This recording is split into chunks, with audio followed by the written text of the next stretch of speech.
Hey Pokemon fans, do you enjoy our content? If so, consider contributing to our Patreon. As little as $3 to $5 a month goes a long way, and it helps us to create content for years to come. While you're here, want to know the best place to purchase all your TCG needs? Sunshine Games has everything you need at unbeatable prices.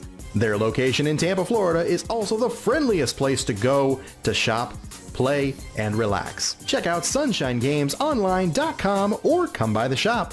We'll see you tomorrow. What's up, everybody? And here, and hope you all are having a fantastic day, and hopefully this deck profile can make that even better. And if you're not having such a good day, I'm really sorry about that, but let's forget about that for a little bit. Let's just get into this awesome deck right here. Today we're going to be profiling Garchomp. Now, this Garchomp came to us in Brilliant Stars, and it's actually very interesting. So let's go ahead and take a look at this card right here. Like, everything about it seems kind of standard. 160 HP, Dragon Blade, 2 energy, does 160. Not bad. And you discard the top 2 cards of your deck.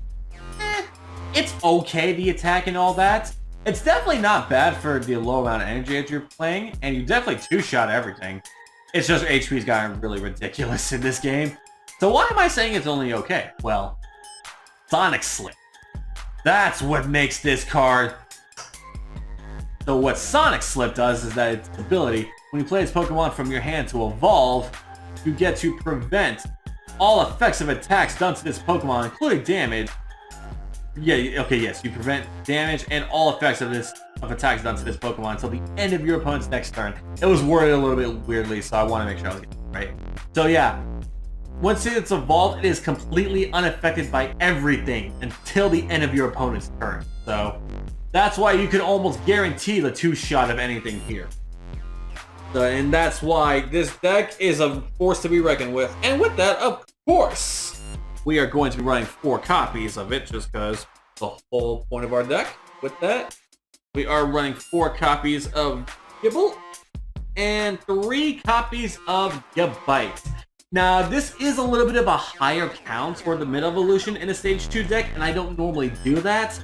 But for this deck, you kind of have to, because one thing you have to keep in mind for this deck is this is not a Stage 2 strategy where you want to load up as many Garchomps as possible. No, no, no. You don't want to do that. You want to have as many Gibble and Gabite as possible. Because you don't want to play a Garchomp unless you're going to attack with it that turn to take full advantage of the Sonic Slip. Because if you just evolve one on your bench, then you don't get to use the Sonic Slip. Because it's just going to sit on your bench, and it's just going to be a Stage 2 that does 160 and mills you down. So, gotta make sure that Sonic Slip is always 5.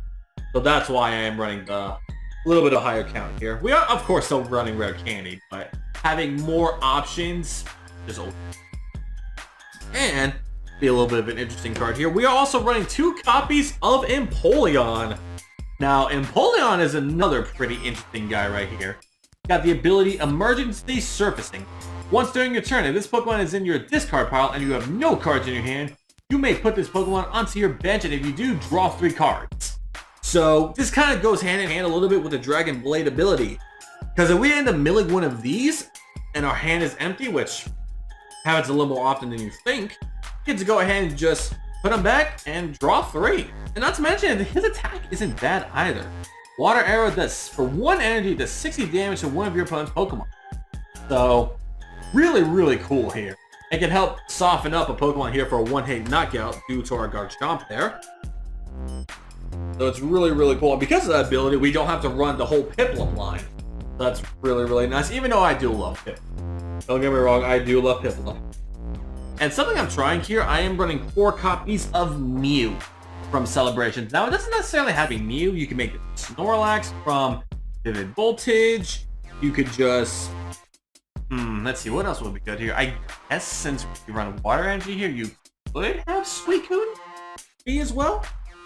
Yeah, there are options, but I'm just trying out the Mew here. For those of you who don't know what this does, Mysterious Tail is actually a pretty nice ability.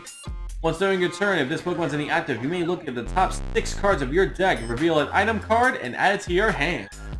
So, for anything with Stage 2, like I said, we are still running Rare Candy, so it can search the Rare Candy, it can search whatever we need, basically. So, really, really nice there. So that does it for our Pokemon lineup. And now we're going to go to our supporter lineup, which is actually a little bit different than what I normally do. Alright, so first off here, we are actually going to be running 4 copies of Marnie. For those of you guys that have seen a lot of my deck profiles, you notice that I don't usually run a little high copy of this card. Sometimes I don't even run it at all. But for this deck, I feel Marnie is the more important draw supporter here. Because of the fact that you are milling every time you attack with Garchomp, you might not always want to just pitch and draw 7.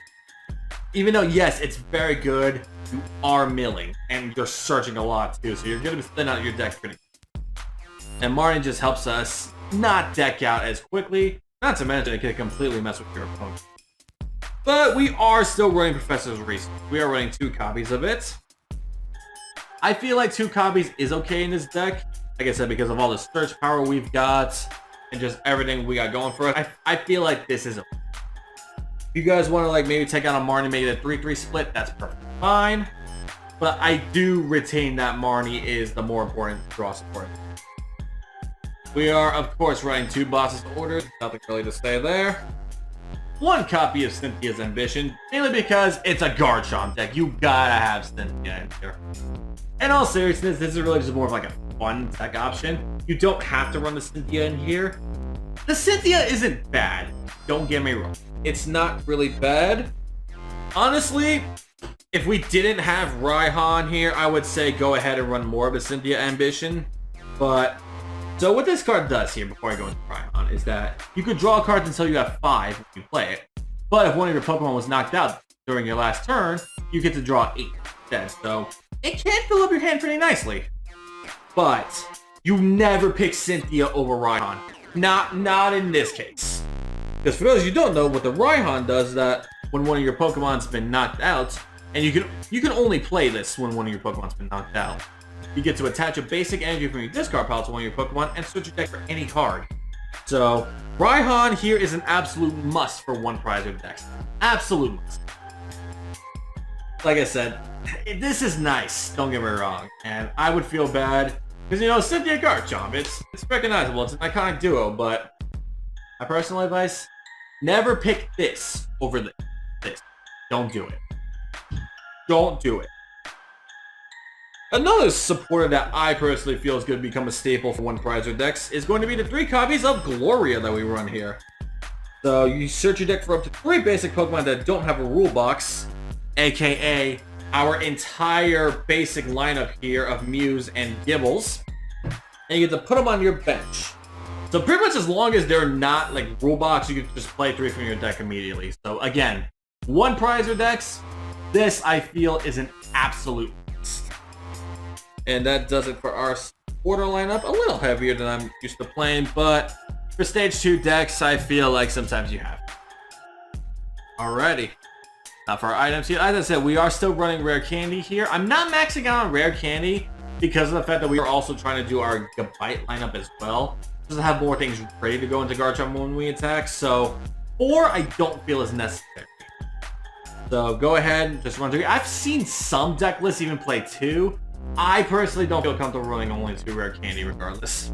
But still. And we got our 3 copies of Evolution Incense and our 3 copies of Ultra Ball. Because of the Glorias that we have, I feel that 3 Ultra Ball here is fine. Otherwise, normally, yeah, I would. We are running 3 copies of our Air Balloon. This is mainly so that our Mew here has free retreats, but it could also be handy to give our Garchomp here free retreat as well. I'm pretty sure everything gets free retreat. Let me look at the Empoleon. Does the Empoleon get free retreat? Yes, it does. It reduces the energy cost by 2, so yes. Everything in our deck gets free retreats with Air Balloon here. And for the rest of the items, I am running 2 copies of Switch. I'm not running the Choice Band or Choice Belt, Choice Belt. I'm not running that in this deck because, sure, boosting damage is nice, but it doesn't really fix the math. So you're doing 160 here with the Dragon Blade. Choice Belt makes that 190. That still doesn't really one-shot a lot of things. Like, don't get me wrong, there are a couple of basic V Pokemon that can be one-shotted, but they're few and far between. At best, you could probably tack 1 Choice Belt in here for Garchomp in those situations, but other than that, if it doesn't fix the math, then it's not really always. So that's just my opinion. That's something I've learned over the years playing the game. Alrighty.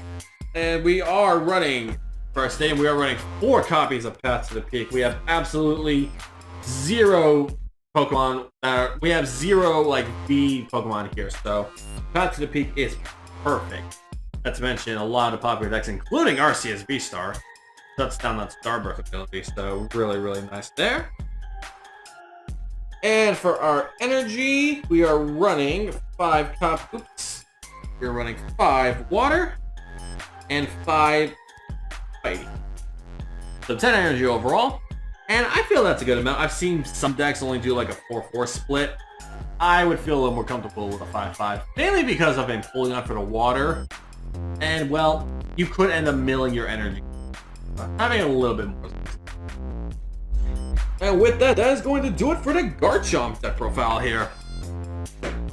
Alright, hope you guys really enjoyed this deck.